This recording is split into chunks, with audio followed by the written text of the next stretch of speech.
Straight up.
Some interesting things that I want to cover with you before the show is over tonight.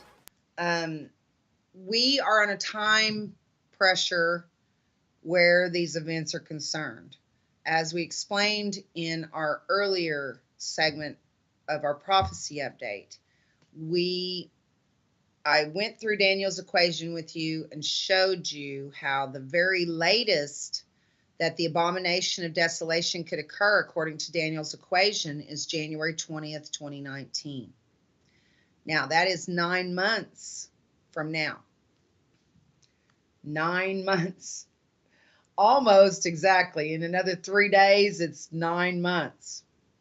Now, Israel buries bodies for 7 months before they have to flee in 9 months. So, what that is telling us is that Israel has to start burying bodies for 7 months, at the very latest, June 20th. That only leaves 7 months before they have to flee. Now, I don't think that it's going to go out that far.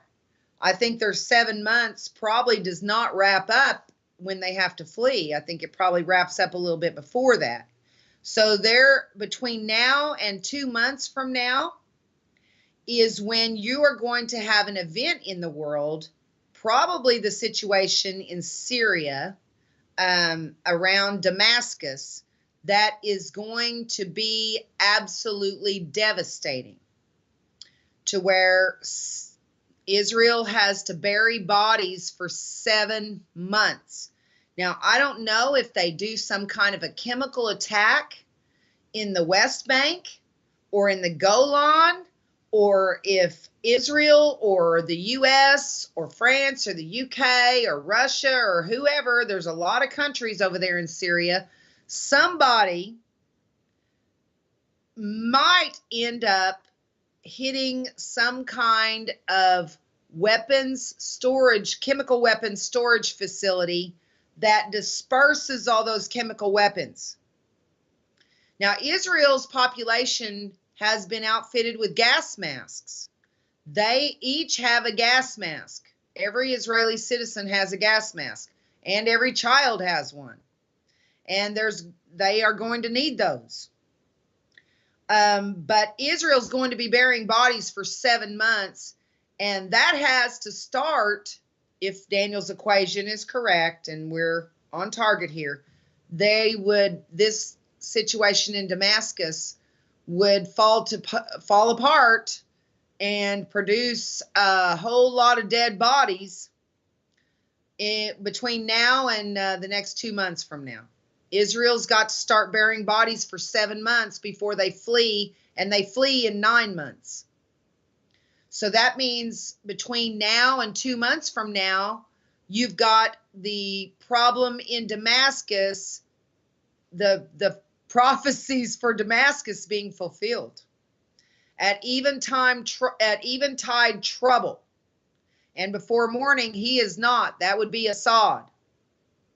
And then when Iran, Turkey, and Russia come down toward Israel like a cloud to cover the land. Maybe that's when it happens. Maybe those planes all fall before they can get to Israel, and they may be packing chemical weapons to drop on Israel. Okay? They seem to want to use chemical weapons because they don't want to hurt the city. They don't want to hurt the land, but they want to kill the people. And they don't mind, they know that nobody would be able to go in there for 100 years or whatever. But as long as they get rid of all the Jews, they're okay with that. And the city would still stand, and people would go in there with protective gear to go in. But that is not going to succeed. This situation with Damascus is going to get really bad. Now let's look at, and we're looking at this situation with Damascus manifesting within the next 2 months, because Israel has to bury bodies for 7 months before they flee. So let me take you to the scriptures that are talking about that.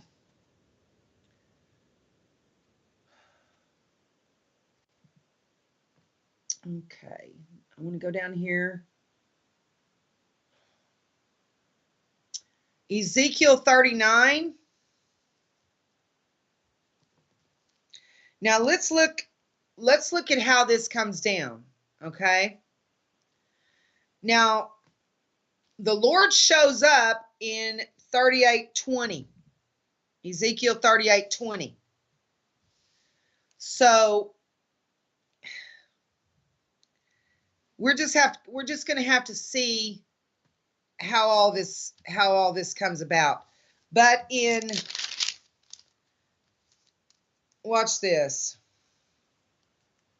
In verse 11 of chapter 39, and it shall come to pass in that day that I will give unto Gog a place there of graves in Israel, the valley of the passengers on the east of the sea, and it shall stop the noses of the passengers, and there shall they bury Gog and all his multitude, and they shall call it the valley of Hamon-Gog. And 7 months shall the house of Israel be burying of them, that they may cleanse the land. Yea, all the people of the land shall bury them, and it shall be to them a renown the day that I shall be glorified, saith the Lord God. And they shall sever out men of continual employment, passing through the land, to bury with the passengers those that remain upon the face of the earth, to cleanse it. And after the end of 7 months shall they search. And the passengers that pass through the land, when any seeth a man's bone, then shall he set up a sign by it. See, they don't want anybody touching these things, till the buriers have buried it in the valley of Hamon-Gog. And also the name of the city shall be Hamona. Thus shall they cleanse the land. Now, this is saying that Israel is going to be burying Gog. So now we have to look to this. It would include Russia and Turkey and Iran. So does that mean that we've got this coming in the next couple of months? It's possible. It is possible. Because then it won't be over. It won't be over after they fall. Okay? You have the supper of the great God, and these things are coming. Now, as far as Damascus goes, let's look in Isaiah. Isaiah is before Jeremiah. Isaiah chapter 17. And we're going to go through here and see what it has to say and see what we can glean from it. The burden of Damascus in Isaiah chapter 17. The burden of Damascus. Behold, Damascus is taken away from being a city, and it shall be a ruinous heap. The cities of Aroer are forsaken. They shall be for flocks which shall lie down, and none shall make them afraid. The fortress also shall cease from Ephraim, and the kingdom from Damascus. So at this point, Bashar al-Assad is going to be removed as the kingdom is actually ceased, because Bashar al-Assad is the son of a king. He's a prince. But with his death, the kingdom will be ceasing from Damascus and the remnant of Syria. And they shall be as the glory of the children of Israel, saith the Lord of hosts. So they will be free at a certain point of the regime of Bashar al-Assad. In verse 4, and in that day it shall come to pass that the glory of Jacob shall be made thin, and the fatness of his flesh shall wax lean. They're wimping out. Their politicians are not standing like Netanyahu would. In verse 5, and it shall be as when the harvestman gathereth the corn and reapeth the ears with his arm. And it shall be as he that gathereth ears in the valley of Rephaim. Yet gleaning grapes shall be left in it, as the shaking of an olive tree, 2 or 3 berries in the top of the uppermost bough, 4 or 5 in the outmost fruitful branches thereof, saith the Lord God of Israel. In verse 7, at that day shall a man look to his Maker, and his eyes shall have respect to the Holy One of Israel. It's coming. It's coming. And he shall not look to the altars, the work of his hands, neither shall respect that which his fingers have made, either the groves or the images. In that day shall his strong cities be as a forsaken bough, and an uppermost branch, which they left because of the children of Israel, and there shall be desolation. Now, he's talking about these people that fled the Holy Lands when General Allenby had flyers distributed throughout the land that is now Israel and through Jerusalem, telling the Palestinian people that they had to flee because bad things were coming. So they left and they went into Syria and they went into Jordan, but most of them were already Jordanian citizens. Now it says here that there's quite a few who live in Syria that left because of the children of Israel, and there shall be desolation. Because thou hast forgotten the God of thy salvation, and hast not been mindful of the rock of thy strength, therefore shalt thou plant pleasant plants, and thou shalt set it with strange slips. In the day shalt thou make thy plant to grow, and in the morning shalt thou make thy seed to flourish. That's the early part of when they are become a nation. But the harvest, that's the latter part, shall be a heap in the day of grief and of desperate sorrow. Really bad things are about to happen over there. In verse 12, woe to the multitude of many people which make a noise like the noise of the seas. These are all of those who are rising up against their governments. And to the rushing of nations that make a rushing like the rushing of mighty waters. There are so many nations with armaments and planes and equipment and weapons in Syria that it's a powder keg. In verse 13, the nations shall rush like the rushing of many waters, but God shall rebuke them, and they shall flee far off, and shall be chased as the chaff of the mountains before the wind, and like a rolling thing before the whirlwind. Now, God is going to come in there and himself and chase off all of these nations that are in Syria. In verse 14, and behold, at evening tide trouble, and before the morning he is not. That's Bashar al-Assad. This is the portion of them that spoil us, and the lot of them that rob us. So notice that we've got a situation here. This is a possibility, okay, of Ezekiel 38 and 39. Now, I was thinking that this battle would come later on in the second half, but evidently it doesn't. Okay, it's going to come sooner. All heck's going to break loose here. Now, in Ezekiel 38, let me see how much time I have. We don't have a lot of time, but let's look at all of these players. Go over to Ezekiel 38.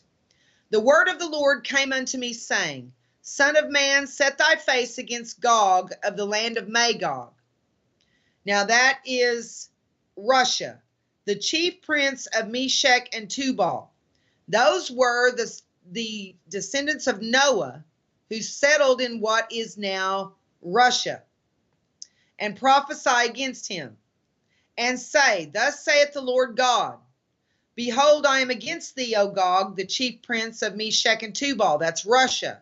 God is against them. And I will turn thee back. So Russia is turned back. They decide they don't want to be a part of any of this, but then there are hooks put in their jaws. He says, I will turn thee back and put hooks into thy jaws. They don't want to come down against Israel, but they're going to because of their treaty alliances with Iran and Turkey. See, they have sold a lot of weapons because they are starving. They need the money. Their population is in dire straits economically. So they're willing to do very, very bad things in order to get this Persian money. And I will bring thee forth in all thine army, horses and horsemen, all of them clothed with all sorts of armor, even a great company with bucklers and shields, all of them handling swords. This may end up being the response to that the world is sitting back waiting on from Russia. In verse 5, Persia, that's Iran, Ethiopia, and Libya with them. See, Ethiopia would also include the Sudan. All of them with shield and helmet. You've got these Muslim armies that are going to come against Jerusalem. In verse 6, Gomer and all his bands. Now this is Eastern Europe, specifically Western Turkey. The house of Togarmah, and this could also include Germany, okay? The house of Togarmah of the north quarters, that is Western Turkey, and all his bands. And many people with thee. You're looking at Muslims from all over the world. In verse 7, Be thou prepared and prepare for thyself, thou and all thy company that are assembled unto thee, and be thou a guard unto them. We need to watch what those nations are doing with their troop movements. In verse 8, after many days thou shalt be visited. In the latter years thou shalt come into the land that is brought back from the sword, and is gathered out of many people against the mountains of Israel, which have been always waste. See, that whole area was a desert wasteland until the Jews came back. And then it started to bloom for them. And now it's gorgeous and beautiful, like an oasis in the desert. But it is brought forth out of the nations. See, that's the Balfour Declaration. And they shall dwell safely, all of them. So the Jews now have a homeland. Thou shalt ascend and come like a storm. Thou shalt be like a cloud to cover the land. Thou and all thy bands, and many people with thee. You're talking about fleets of planes. It says, thou shalt ascend. That's in the air. And come like a storm. Thou shalt be like a cloud to cover the land. There's so many planes that it blocks out the sun. Thou and all thy bands, and many people with thee. You're talking about Muslims. In verse 10, thus saith the Lord God, it shall also come to pass that at the same time shall things come into thy mind, and thou shalt think an evil thought. And thou shalt say, I will go up to the land of unwalled villages. Now that would be the West Bank. And I will go to them that are at rest, that dwell safely, all of them dwelling without walls and having neither bars nor gates. These little villages are totally unprotected.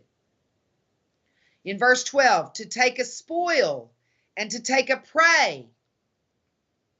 So they want to take not only the wealth, but they also want to take the Jews as a prey. They want to murder them or capture them and sell them as slaves or torture them or whatever. It's bad on every hand.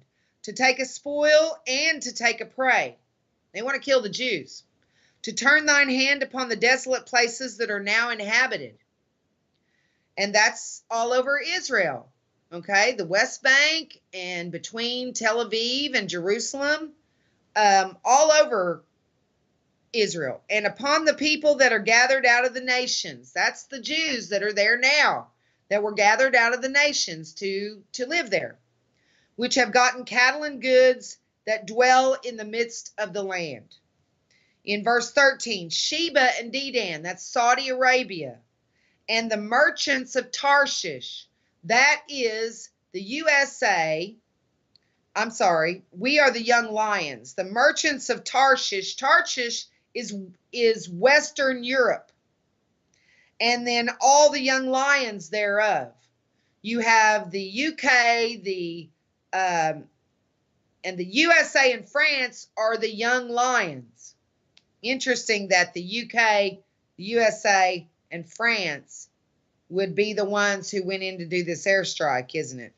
All the young lions thereof, that's us, shall say unto thee, art thou come to take a spoil? So this means that when this happens, the USA has pulled out of the situation and they're using diplomacy. They're not going back over there to stop this invasion on Israel, but they are sitting back doing their diplomatic things, saying, what are you doing? Are you coming to take prisoners? Are you coming to kill people? Are you coming to take wealth? What are you doing? Hast thou gathered thy company to take a prey? Are you going to kill all the Jews? To carry away silver and gold? They're asking, is this all about money? To take away cattle and goods? What, are you starving, so you need to take their cattle? And to take a great spoil? That's what the USA, UK, and France are saying once this invasion actually occurs. They are not there to defend Israel. In verse 14, therefore, son of man, prophesy and say unto Gog, thus saith the Lord God, in that day when my people of Israel dwelleth safely, shalt thou not know it? See, we know it because of global media, don't we? And thou shalt come from thy place out of the north parts, thou and many people with thee, all of them riding upon horses, a great company and a mighty army. That's Russia, Turkey, and Iran. And thou shalt come up against my people of Israel as a cloud to cover the land. It shall be in the latter days, and I will bring thee against my land, that the heathen may know me, when I shall be sanctified in thee, O Gog, before their eyes. Thus saith the Lord God, art thou he of whom I have spoken in old time by my servants the prophets of Israel, which prophesied in those days many years that I would bring thee against them? Oh, we need more time, don't we? Reekage. Okay, God bless you. Thanks for studying with me tonight. And we hope to see you again tomorrow for your Way Happy Bible study. Here, there, and here. God bless